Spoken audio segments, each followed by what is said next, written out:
So welcome नोंथांमोन। So दिनै बे भिडिअ'आव आङो एक्सनेस एप्सआव रियेल एकाउन्टआव फैसा यानि मानि डिप'जिट खालामनाय आरो विथड्र खालामनायखौ खोन्थानि। गिबियावनो आङो एकाउन्ट खेवनानै भिडिअ'खौ खोन्थाखाबाय आरो माबोरै फार्स्ट टाइम ट्रेड खालामनो थाखाय माबोरै एक्सनेस एकाउन्टखौ साजायनांगौ। स' बे एक्सनेस एपखौ जायफोरा डाउनल'ड खालायाखै आरो एकाउन्ट खुलियाखै बियो भिडिअ'नि गाहायाव होनाय डिसक्रिप्शनाव होनाय लिंकआव क्लिक खालाम। क्लिक खालामनायनि उनावहाय बे लिंकआ ब्राउजाराव खेवगोन एबा बे लिंकखौ कपि खालामनानै पेस्टबो खालामनो हायो जेरै क्रोम ब्राउजाराव बा इउटिउबनि सिङावनो गेवगोन। बेवहाय नोंथांखौ नैबेबायदि कनफार्मेसन फैगोन। स' बेवहाय कनफार्म खालाम। बिगिनाव क्लिक खालामनायनि उनावहाय बेबायदि फैगोन। बेयाव गारिनि डिरेक्सनाव क्लिक खालाम। बिनि उनाव कन्टिनिउ खालामनायनि उनाव बिदि डाउनल'ड फैगोन। स' अलरेडि आंनाव डाउनल'ड दंखायो, नोंथांमोना डाउनल'ड खालामनानै ला। डाउनल'ड खालामनायनि उनाव बे डाउनल'ड एप्सखौ अपेन खालाय आरो इनस्टल खालामनानै ला आरो बिनि उनाव नैबे भिडिअ'खौ फार्स्टनिफ्राय नायफिन नैबे भिडिअ'खौ। बिनि उनाव सेकेन्ड भिडिअ'खौ नाय माबोरै साजायनांगौ आरो माबोरै ट्रेड खालामनांगौ। स' बिनि उनाव आं दिनैहाय नैबे भिडिअ'आव रियेल एकाउन्टआव मानि डिप'जिट खालामनाय आरो विथड्र खालामनायखौ खोन्थानि। रियेल एकाउन्टआव फैसा सोनाय सिगां बे डेम' एकाउन्टआव ट्रेड खालामनो हागोन। गिबियावनो नैबे रियेल एकाउन्टआव आङो डिप'जिट खालामनायखौ खोन्थानि। $10 डिप'जिट खालामनानै खोन्थानि आङो। स' बेबायदि गाहायाव एकाउन्टआव क्लिक खालाम। बेबायदि सुइस खालामनो हागोन। मोननै मोनथाम एकाउन्ट दंबाय आरसिआव थांनानै थाहैयो। स' बेबायदि आंनाव जेरै मोननै एकाउन्ट दं बेवहाय बेबायदिनो बबे एकाउन्टआव सोयो नोंथांमोना रियेल एकाउन्टआव गिबियावनो सेलेक्ट खालामना लाबानो जाबाय। अके, बिनि उनावहाय डिप'जिटआव क्लिक खालाम। बिनि उनावहाय अल पेमेन्ट मेथडआव थां, क्रिप्ट' वालेटआव नङा। स' बेबायदि पेमेन्ट मेथडखौ नुगोन नोंथांमोना मेरला दङ। बेफोरो माखासे वालेट एकाउन्ट नैबेयावहाय इउपिआइ आइडि होनना दङ। बेयाव $10निफ्राय $500सिम हागोन नोंथांमोना 0% फिस लागोन ट्रेनजेक्सन खालामनायाव। बिनि अनगायैबो गाहायाव दङ जेरैहाय जोंहा इउपिआइ दङ, इउपिआइ डाइरेक्ट दं।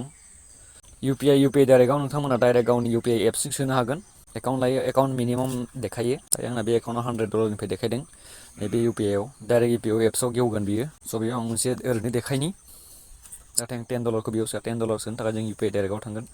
सरि इउपिआइआव नैबेयाव $100नि थाखाय बेबायदि 9145 जाहैदों $100आव। स' बेयाव कन्टिनिउ क्लिक खालाम। केन्सेल खालामफिननो हायो नोंथांमोना जेबो नङा जेब्लासिम एक्सेप्ट खालाया गाव इउपिआइ एप्सआव।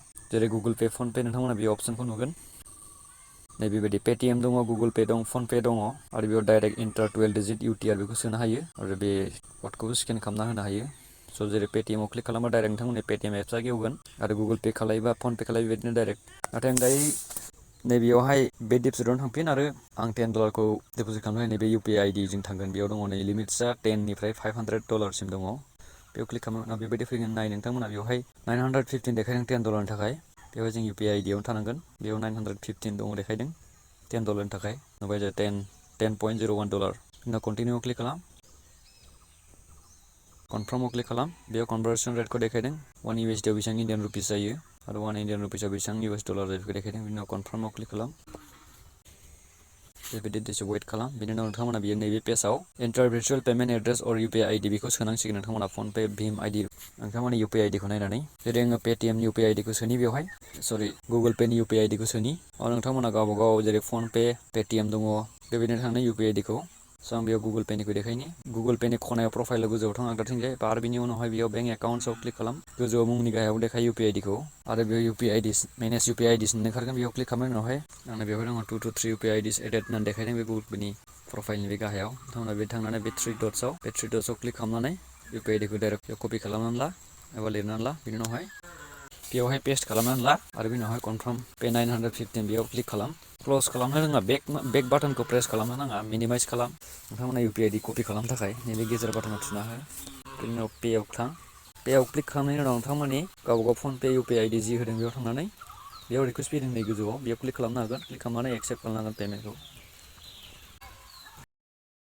पेआव क्लिक खालाम। बिनि उनाव कनफार्म खालाम। बेयाव ब्लेक स्क्रिन जादों।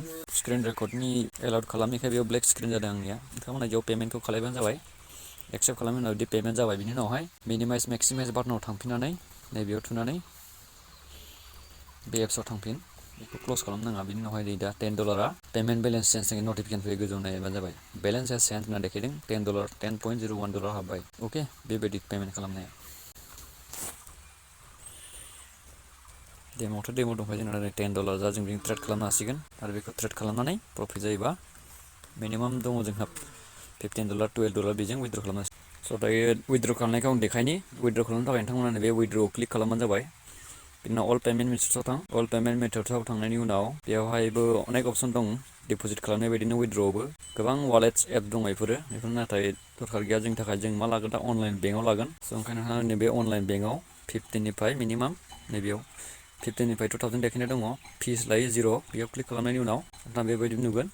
बेयाव दङ $12 देखायदों ओमफ्राय $15 बेयाव देखायदोंमोन $12 जागोन बेयाव क्लिक खालामनानै नोंथांमोना कन्टिनिउ क्लिक खालामबानो जाबाय अके कन्टिनिउ क्लिक खालामनायनि उनावहाय बेयाव नेक्स्टआव थांबाव बिनि उनाव एकाउन्ट नाम्बार होनांगोन आरो IFSC कड होनांगोन बिनि उनावहाय उइथड्र जागोन नोंथांमोना इनस्टेन्टलि उइथड्र जागोन उइकेन्ड्सआव माखासे बन्द'नि दिनाव एसे दिन 24 आवार्स लानो हानाय 24 आवारनि उनावबो बेबायदिथ' जाखाया बिसोर इनस्टेन्टलि हरखायो नाथाय जोंनि बेंकआ देवबारफ्राव बा सानडेफ्राव हलिडेफ्राव बन्द' थायोब्ला बेवहाय माने एसे गोबाव जायो स' ओरैनो बेलेग दिनावथ' लगालग जायो इनस्टेन्टलि जायो नाथाय KYC जुदि होआखैबा नोंथाङा पेन्डिं प्रफाइल कमप्लिट खालायाखैबा गोबाव लानो हानाय आरो बेयाव खुनु पेमेन्टनि खेलिमेलि जेबो गैया रोखा नोंथाङा कमप्लेनबो हरनो हायो बेयाव रिकुवेस्ट हरनो हायो पेमेन्टनि नाथाय पेमेन्टनि गरबर जानाय आं मोनफेराखै उइकेन्डस हलिडेजफ्राव मालाबा गोबाव लायो एसे बेल' 24 आवार्सनि गोबाव लाखाया मालाबाबो अके एक्सनेसआ जोबोद मोजां ट्रेनजेक्सननि थाखाय जिर' कमिसन लायो नाथाय ट्रेड खालामनायावसो बायलाय फानलाय खालामनायाव माखासे स्प्रिटल' लायो अके बेनोसै थेंक्स इजि 10 खौ 15 खालाम